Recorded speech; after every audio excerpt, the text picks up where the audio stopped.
Assalamualaikum warahmatullahi wabarakatuh.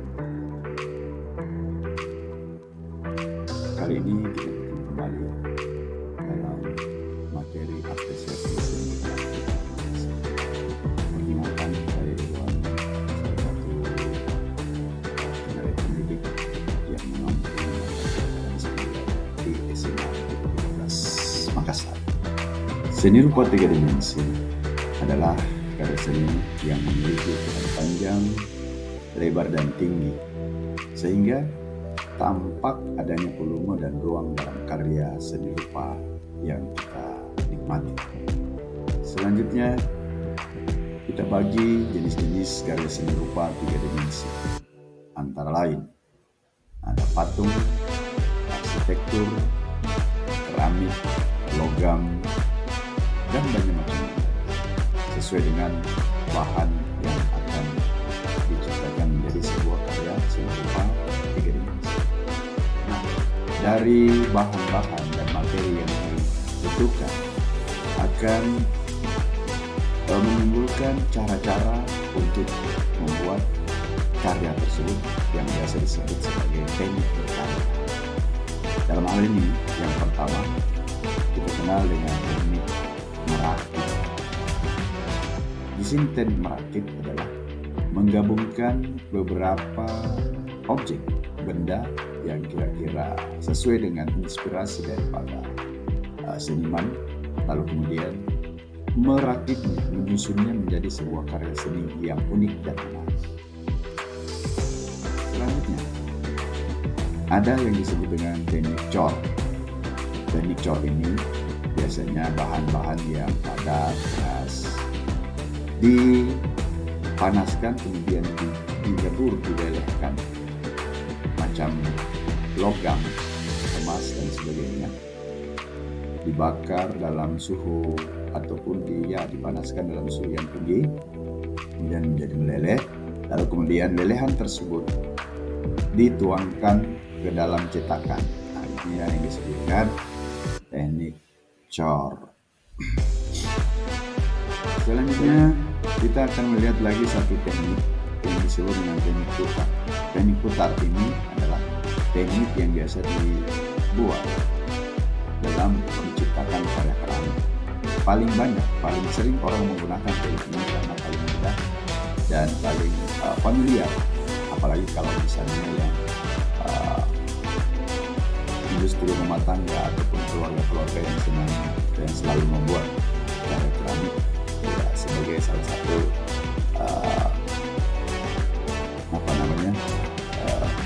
untuk mendapatkan penghasilan. Itu adalah teknik putar yang menggunakan alat putar, lalu kemudian penalian dimasukkan di atas alat putarnya dan kemudian dibuat menjadi sebuah bentuk keramik yang menarik.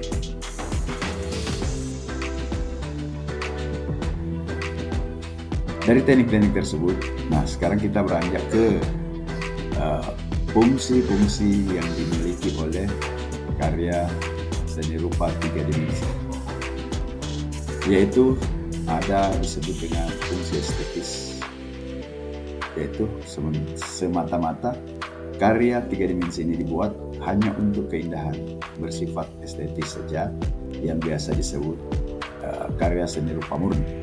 Kemudian fungsi berikutnya, karya seni rupa tiga dimensi ini bisa sebagai berfungsi sebagai simbolis atau perlambang yang biasanya menjadi ikon suatu tempat ataupun sesuatu peristiwa. Nah, seperti adanya patung-patung yang ada di setiap negara ataupun daerah. Akan kita temukan karya-karya patung misalnya yang berupa karya dimensi yang menjadikan simbolis, seperti patung Liberty yang ada di Amerika merupakan simbolis dari Amerika. Kemudian menara Eiffel yang ada di Prancis itu adalah simbol dari Prancis. Bisa juga sebagai simbol kepahlawanan dan yang lain-lain. Terus kemudian yang ketiga adalah fungsi praktis. Fungsi praktis di sini selain karya tiga dimensi ini selain memiliki nilai estetis, tetapi memiliki yang utama adalah fungsi praktis, bisa digunakan untuk memenuhi kebutuhan sehari-hari.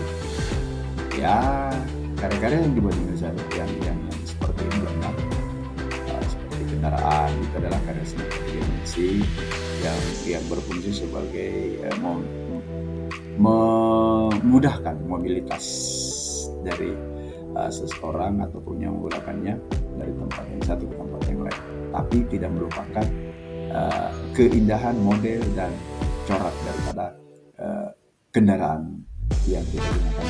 Itu adalah salah satu karya seni rupa 3 dimensi yang memiliki nilai fungsi praktis.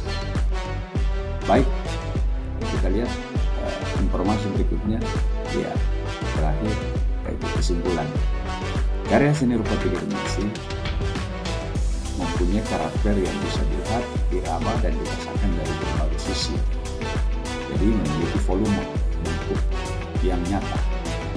Dan kemudian pembuatan karya seni rupa 3 dimensi membutuhkan keterampilan yang maksud saya membutuhkan keterampilan motorik halus dan kasar sehingga dapat melatih siswa masalah keterampilan mereka, terutama kedua keterampilan tersebut, karena keterampilan motorik halus dan kasar ini jika dipadukan akan menjadikan sesuatu atau mendapatkan hasil suatu karya yang lebih menarik. Baik, mungkin itu saja yang bisa saya sampaikan. Terima kasih atas perhatian. Moga-moga bermanfaat dan bisa didapatkan sesuatu dari apa yang saya tayangkan pada hari ini. Terima kasih sekali lagi. Assalamualaikum warahmatullahi wabarakatuh.